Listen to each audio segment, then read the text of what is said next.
हर साल लगभग 35 से 40 मिलियन कमर्शियल प्लेन दुनिया भर में उड़ान भरते हैं और ये आंकड़ा साल दर साल बढ़ता ही जा रहा है। आमतौर पर कमर्शियल प्लेन लंबी यात्रा के दौरान 30,000 से 50,000 फीट की ऊंचाई पर उड़ता है, लेकिन कई विमान या हेलीकॉप्टर 10,000 से 25,000 फीट की ऊंचाई पर ही उड़ते हैं। तो आखिर ऐसा क्यों, और ऊंचाई पर उड़ने पर भी प्लेन में पायलट रास्ता कैसे ढूंढता है, और पुराने जमाने से अब तक नेविगेशन पायलट के लिए कैसे आसान हो गया है? आखिर रात के अंधेरे में बादल से प्लेन को कैसे बचाया जाता है? इसी तरह के कई सारे सवाल जो आपके मन में भी कभी कभार जरूर आए होंगे, और आज इन्हीं सवालों के जवाब आपको क्वांटम इंस्पायर चैनल के इस वीडियो में मिलने वाले हैं। इसलिए विमान से जुड़ी जानकारी के लिए जुड़े रहिए इस वीडियो के अंत तक। अब ये बात सबको पता होती है कि प्लेन 3 तरह के होते हैं। कमर्शियल प्लेन जिसमें आप और हम यात्रा करते हैं, या कार्गो प्लेन जिसमें सामान जाता है। वहीं हेलीकॉप्टर और फाइटर जेट्स प्लेन आमतौर पर मिलिट्री के पास होते हैं। वैसे तो और भी तरह के प्लेन होते हैं, लेकिन वह भी इन्हीं तीनों कैटेगरी में ही आते हैं। ये विमान अपनी अलग अलग ऊंचाई पर उड़ते हैं। जिस दौरान आप विमान में सफर करते हैं तो आसमान में बहुत ही ऊंचाई पर ये होते हैं,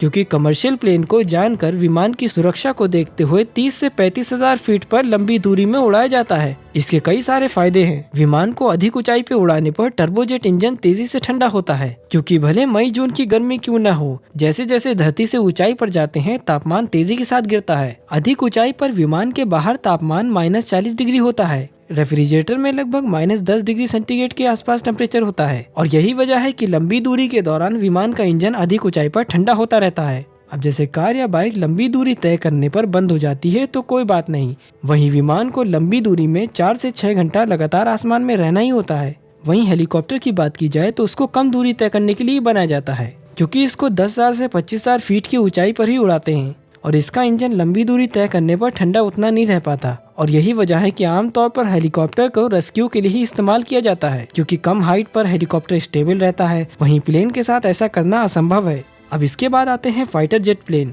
जो ज्यादा से ज्यादा 25,000 फीट की ऊंचाई पर ही उड़ान भरता है। ऐसे में फाइटर जेट को ऑक्सीजन अच्छी मात्रा में मिलती है, जिससे फाइटर जल्दी स्पीड पकड़ पाता है और दुश्मनों को मार गिराने में सक्षम रहता है। वहीं कमर्शियल प्लेन को ऊंचाई पर उड़ाने का दूसरा कारण है कि ऊंचाई पर हवा का दबाव कम रहता है, जिससे विमान पर ड्रैग कम लगता है और विमान में इसी वजह से फ्यूल कम खर्च होता है। और तीसरा महत्वपूर्ण कारण है कि विमान में कम ऊंचाई पर झटके और टर्बुलेंस जैसी चीजों का भी सामना करना पड़ेगा, और बादल भी कहीं न कहीं विमान की उड़ान में बाधा डालते हैं। ये चीजें अधिक ऊंचाई पर आमतौर पर नहीं होती हैं, जिस वजह से यात्रा सुखद रहती है, क्योंकि जहाज लगभग 30,000 फीट की ऊंचाई पर स्टेबल उड़ता है, और यहाँ तक कि कप में रखी कॉफी या चाय भी नहीं छलकती। और ये ऊंचाई सफर के दौरान सबसे सेफ होती है, क्योंकि विमान में यदि कोई तकनीकी खराबी आती भी है तो विमान के पायलट को जहाज को संभालने का काफी समय मिल जाता है, क्योंकि विमान को इतनी ऊंचाई से गिरने में काफी समय लगेगा, और यदि कहीं एयरपोर्ट मिल जाए तो पायलट सेफली लैंड भी करा सकता है। यूं तो थोड़े बहुत विमान को ऊंचाई पर चलाने के नुकसान भी हैं,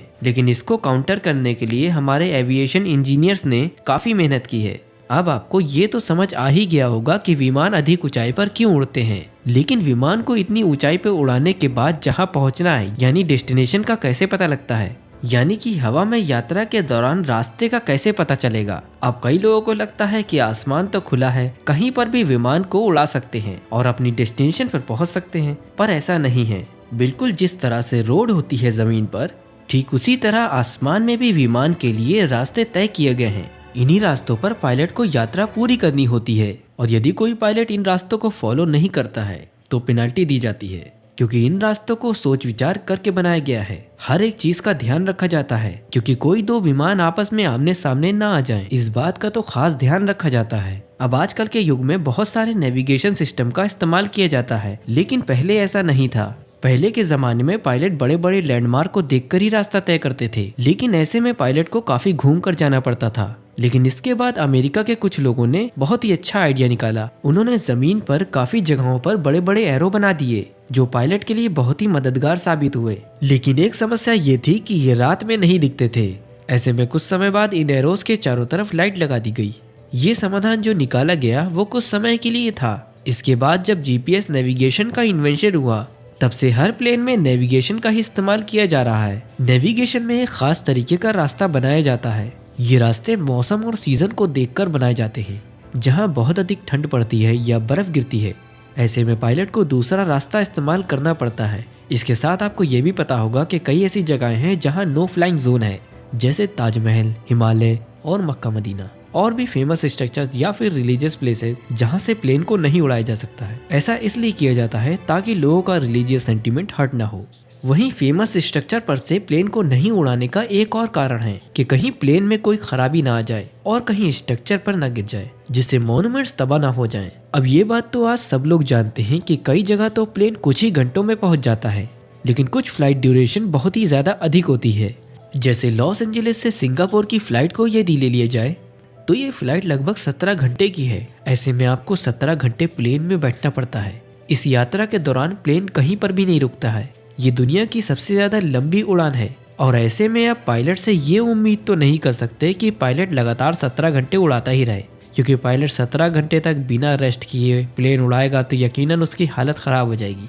इसलिए ऐसे में इनके आराम करने के लिए खास जगह प्लेन में दी जाती है। आमतौर पे ये जगह कॉकपिट के ऊपर होती है जिसमें वह आराम कर सकते हैं।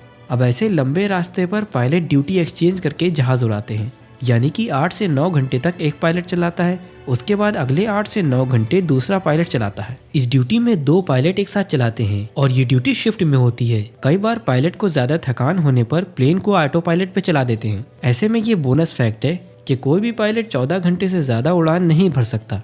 इसी के साथ जो केबिन क्रू होते हैं वो भी शिफ्ट में ही काम करते हैं, बिल्कुल पायलट की तरह। इसमें कुछ देर तक केबिन क्रू का एक ग्रुप काम करता है, फिर कुछ समय के बाद दूसरे ग्रुप की ड्यूटी होती है। इस दौरान केबिन क्रू का पहला ग्रुप आराम करता है। विमान में केबिन क्रू के लिए अलग जगह होती है। माना कि आपने प्लेन में अभी तक यात्रा नहीं की है, लेकिन ये जगमगाती लाइट को प्लेन में आपने कभी तो देखा ही होगा। प्लेन में इस लाइट के बारे में शायद आप जानते ही होंगे।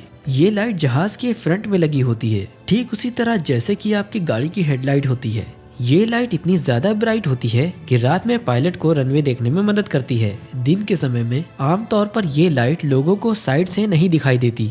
अब बात कर लेते हैं विमान में खर्च होने वाले ईंधन के बारे में। जब विमान में ईंधन की बात आती है तो ये भी सवाल आता है कि आखिर ईंधन कितना रखा जाता है।